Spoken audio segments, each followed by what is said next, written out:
सास का घूंघट पार्ट 5। अब तक हमने देखा कि पंचायत के फैसले के अनुसार घर की सारी औरतें खंडहर में रह रही है। अब देविका के सामने सबसे बड़ी चुनौती ये है कि घर की औरतों को आत्मनिर्भर कैसे बनाया जाए। देविका ये सब सोच ही रही थी कि तभी उसकी नज़र मिट्टी के बर्तनों पर गई। अरे, ये इतने सुंदर सुंदर मिट्टी के बर्तन किसने बनाए हैं? ये बर्तन तो माँ जी और चाची जी ने बनाए हैं।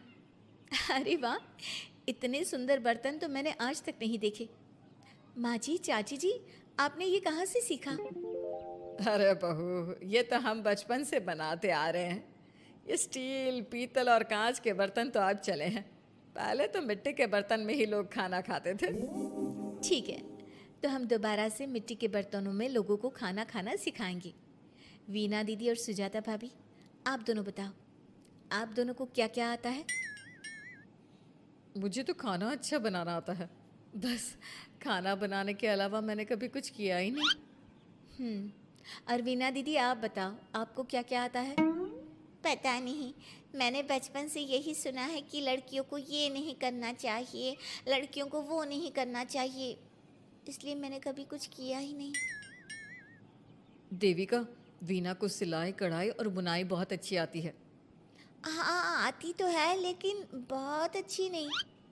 बहुत अच्छी भी आ जाएगी।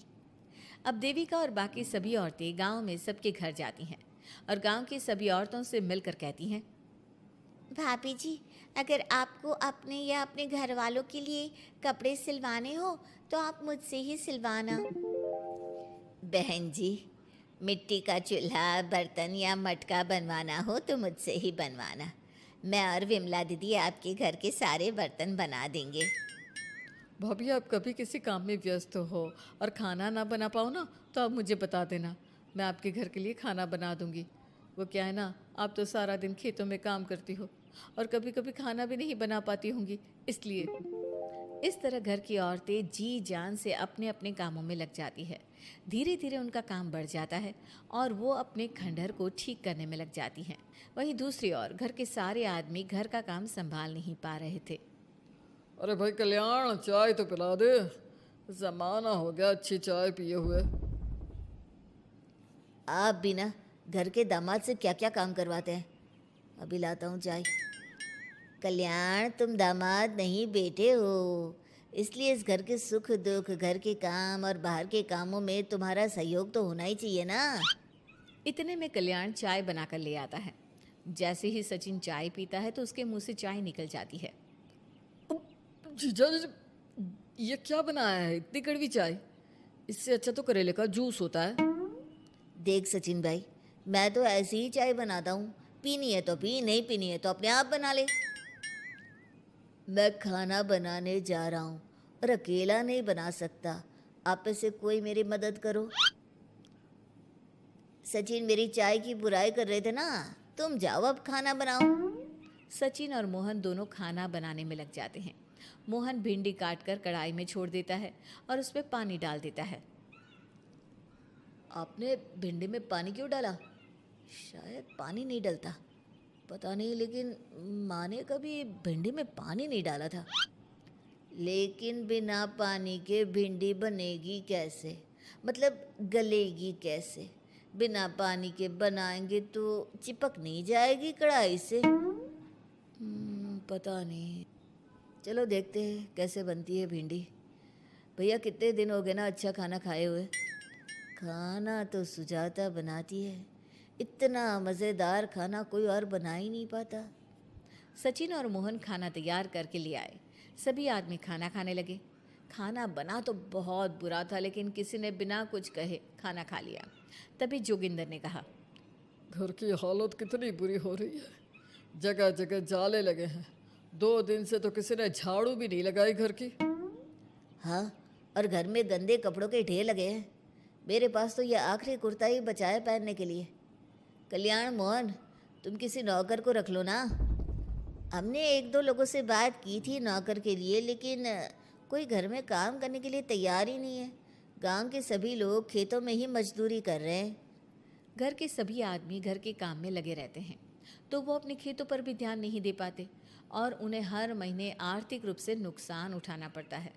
धीरे धीरे उनके घर की हालत खराब होने लगती है। एक दिन कल्याण सबसे कहता है, घर को तो औरत ही संभाल सकती है, हमारे बस का नहीं है घर संभालना।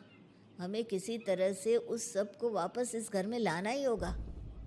अरे कल्याण बेटा, पंचायत का फैसला था कि औरतें हमसे माफ़ी मांगे, लेकिन उन्होंने माफ़ी नहीं मांगी।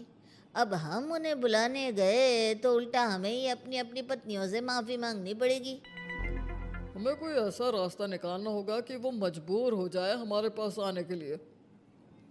बापू, उन सभी ने अपने अपने काम शुरू कर दिए हैं, क्यों ना हम सबके काम में नुकसान कर दे, इससे वो मजबूर हो जाएंगे हमारे पास आने के लिए। भैया, ये कैसी बात कर रहे हो? इससे वो मजबूर नहीं होंगी बल्कि और भी ज़्यादा गुस्सा हो जाएंगी। मैं तो बोल रहा हूँ शराफत से जाकर माफ़ी मांग लेते हैं। मुझे यकीन है कोई माफ़ करे ना करे, माँ तो ज़रूर हमें माफ़ कर देंगी। नहीं सचिन, अगर हमने माफ़ी मांगी तो ये सारी औरतें हमारे सर पर चढ़कर नाचेंगी। हमें इनके सामने छोटा नहीं होना है। मोहन, कल्याण, तुम दोनों आज से ही काम शुरू कर दो। बस फिर क्या था, घर के सभी आदमी लग गए काम पर। मोहन और कल्याण रात को खंडहर में पहुंचे और उन्होंने सारे मिट्टी के बर्तन तोड़ दिए। उसके बाद वीना ने जो कपड़े तैयार करके रखे थे वो सारे कपड़े उन्होंने फाड़ दिए। सुबह जब घर की औरतों ने ये सब देखा तो परेशान हो गई। अरे, ये सारे बर्तन किसने तोड़ दिए? माँ, किसी ने मेरे सिले हुए कपड़े ही फाड़ दिए। ये हरकत कौन कर सकता है? और कौन करेगा भाभी, ये सब उन आदमियों की हरकत है। जब किसी तरह से हमें झुका नहीं पाए तो हमारे काम बिगाड़कर हमें परेशान कर रहे हैं। सभी औरतें दुगनी तेजी से काम में लग गई। उन्होंने दिन रात मेहनत की और उस खंडहर को महल की तरह बना दिया। उनके काम की तारीफ सुनकर दूर दूर के गांव से लोग आने लगे और उनसे अपना काम करवाने लगे।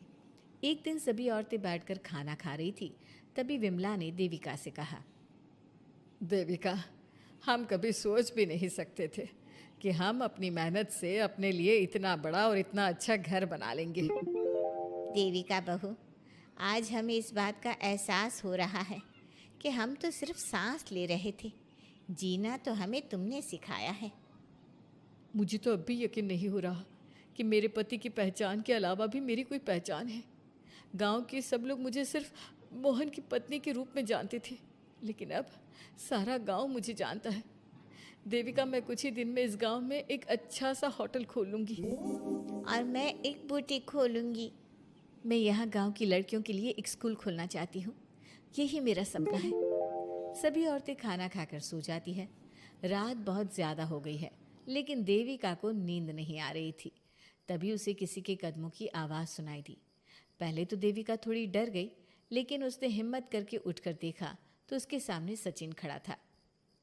सचिन, तुम यहाँ क्या कर रहे हो? कहीं तुम मेरा कोई नुकसान तो करने नहीं आए? मेरे पास तो किताबों के अलावा कुछ नहीं है, फाड़ना चाहो तो फाड़ सकते हो। देविका, मैं तुम्हारा कोई नुकसान करने नहीं आया हूँ, बस तुमसे माफ़ी मांगने आया हूँ। क्या? रात के अंधेरे में चोरों की तरह तुम मुझसे माफ़ी मांगने आए हो? प्लीज़ देविका, माँ और चाची को समझाओ कि वो बापू और चाचा जी से माफ़ी मांग ले और तुम सबको लेकर घर आ जाए। सचिन, तुम भी तो अपने बापू और चाचा को अपने साथ ला सकते थे ना, और माँ और चाची से माफ़ी मंगवा सकते थे ना। प्लीज़ देविका, मुझे माफ़ कर दो और घर चलो। कैसे माफ़ कर दूँ सचिन? तुमने मुझे मरने के लिए छोड़ दिया।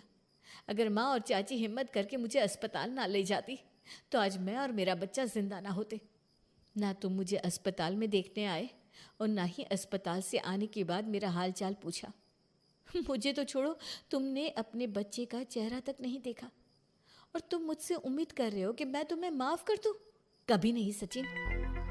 देखो देविका, हम सबको बहुत नुकसान हो रहा है। घर के काम की वजह से हम बाहर के काम पर ध्यान नहीं दे पा रहे। घर और जिंदगी दोनों अस्त व्यस्त है।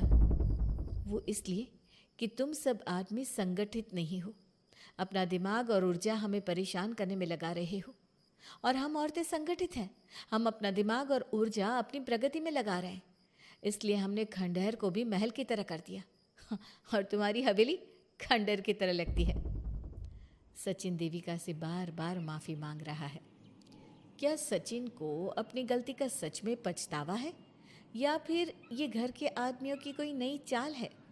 ये जानने के लिए आपको हमारे आने वाले एपिसोड का इंतज़ार करना होगा। और हाँ, कमेंट करके हमें ये भी ज़रूर बताइए कि क्या देविका को सचिन को माफ़ कर देना चाहिए? क्या उसे सब कुछ भूल कर सचिन के साथ अपना घर बसाना चाहिए या फिर सचिन को भूल जाना चाहिए?